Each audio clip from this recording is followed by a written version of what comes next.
الأردن.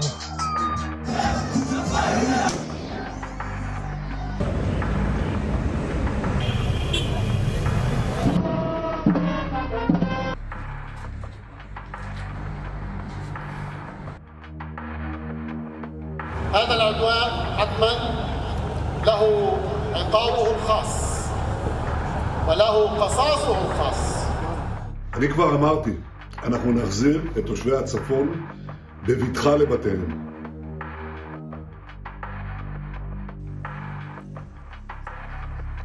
That there is a serious risk of a dramatic escalation in Lebanon, and everything must be done to avoid that escalation. 자, 삐삐 무전기 수천 대가 동시에 폭발했습니다. 최근 잇따라 벌어진 일이에요. 레바논에서. 그리고 특히 이 헤즈볼라가 갖고 있는 헤즈볼라 대원들이 갖고 있는 이게 터졌거든요. 근데 지금 배후는 이스라엘이 아니냐 이렇게 얘기가 나오고 있습니다. 자, 화면 좀 보시죠. 최근에 벌어진 상황. 이게 좀 시차를 도는데 우선 처음에는 삐삐가 폭발했고요. 그다음에 무전기입니다.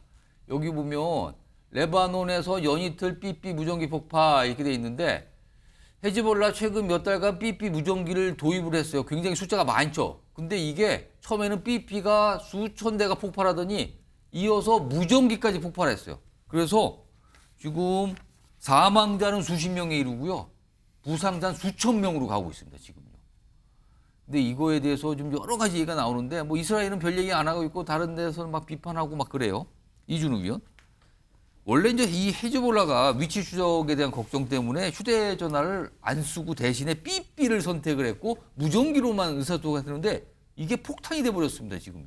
이거 어떻게 봐야 되는 겁니까? 저는 아마 이제 아까 말씀한 대로 위치 추적이라든가 도청 우려 때문에 아마 사용을 안 하고 삐삐라든가 무전기를 썼을 것 같아요. 근데 놀라운 건 뭐냐면 저 작은 단말기 안에 사람 손으로 들면 느껴지지 않는 무게, 그게 수십 그램 정도 돼도 사람 무게가 느껴지지 않거든요. 예. 별로 무거운 게 못 느껴요. 예. 아주 그 작은 양으로도 사람을 살상할 수 있는 그런 폭약이 될 수 있는 거죠. 그게 거기 심어져 있는 거죠. 저는 이게 좀 우리나라가 세계 유일한 분단 국가잖아요. 예. 그리고 이 타이밍에서 북한이 지금 러시아에 무기를 수출하고 있거든요. 예. 저는 이거를 굉장히 우리나라가 좀 경각심을 가지고 봐요.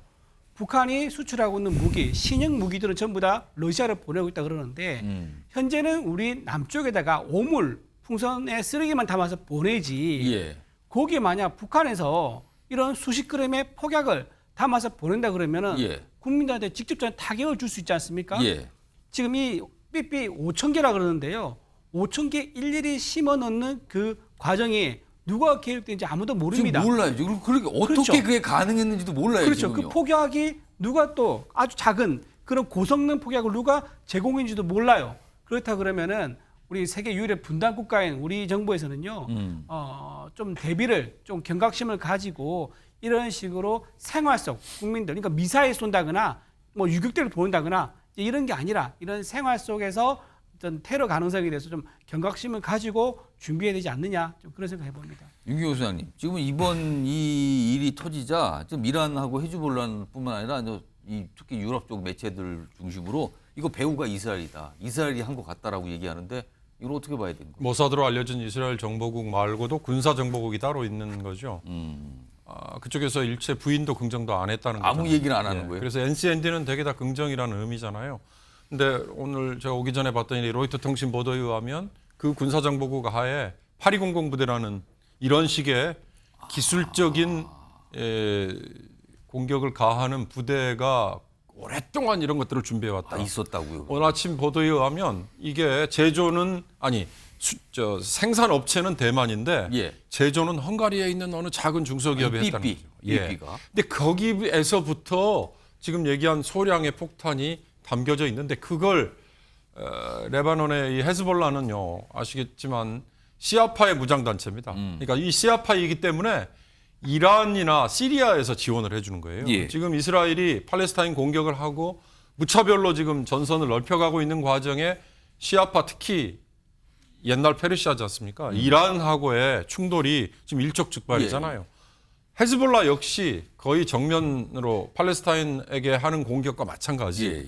중요한 건 서로 간에 자기들의 명분이 있겠죠. 나는 내 땅을 지켜야 되고 뭐 나는 밀어내야 되고 그렇지만 이번 사고도 3천여 개 정도의 이게 터졌다는 거잖아요. 예. 그중에 지금 어린이가 둘이나 포함되어 있었고 2,800명의 부상자 중에도 지금 심각한 부상을 입은 어린이들과 미성년자들이 있다는 거잖아요. 아무리 전쟁이 명분을 내세워서 자기들은 옳고 상대방은 무조건 괴멸을 시켜야 되는 그게 논리가 통한다 하더라도 예.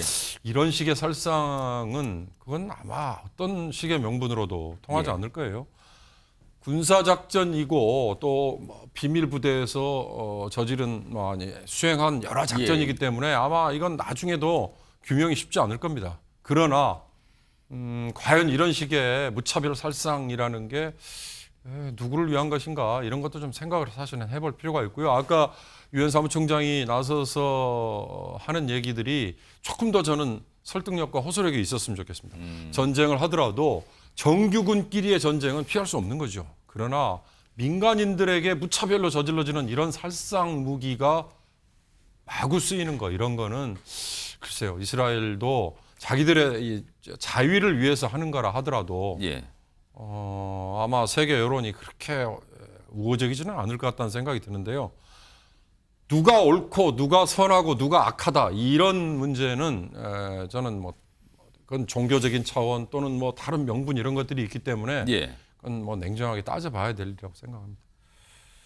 과연 이렇게 폭발, 그러니까 아까 삐삐도 그렇고 무전기에 이제 폭탄이 몰래 숨겨져 있었던 거죠. 그 안에 심어져 있었다고 표현을 하죠. 근데 이게 어떤 원격에 의해서 터진 거예요. 그러니까 그걸 장착하고 갖고 던 사람들이 생각지도 못하게 터져버리는 거죠. 몸에 부착하고 있는 상태에서. 그래서 이제 많은 피해가 나고 부상자 입었는데 이게 과연 어떻게 가능했을까 이렇게 싶기도 한데 김성희 평론가. 네. 뭐 한 40여 초 정도 남아있는데 이러다가 이것도 전면전 벌어지는 거 아닙니까? 글쎄요, 지금 감정이 굉장히 격해졌을 때 전면전으로 가는 거는 굉장히 큰 사건이 아니에요. 대부분이 오판입니다, 오판. 그래서 그 중재자들이 오판을 막는 것이 굉장히 중요합니다. 당사자들한테 그냥 맡겨놓으면요, 이런 것들이 이스라엘의 배후로서 규정돼 버리고요. 규정돼 버리면 그게 오판을 만들어내고 바로 전면전으로 번질 수가 있어요. 그래서 미국이나 어쨌든 유엔이나 이런 데서 이런 것들이 명확하게 확정되기 전까지는 섣불리 움직이지 못하게 중재자 역할을 하는 것이 굉장히 중요할 것 같습니다. 알겠습니다.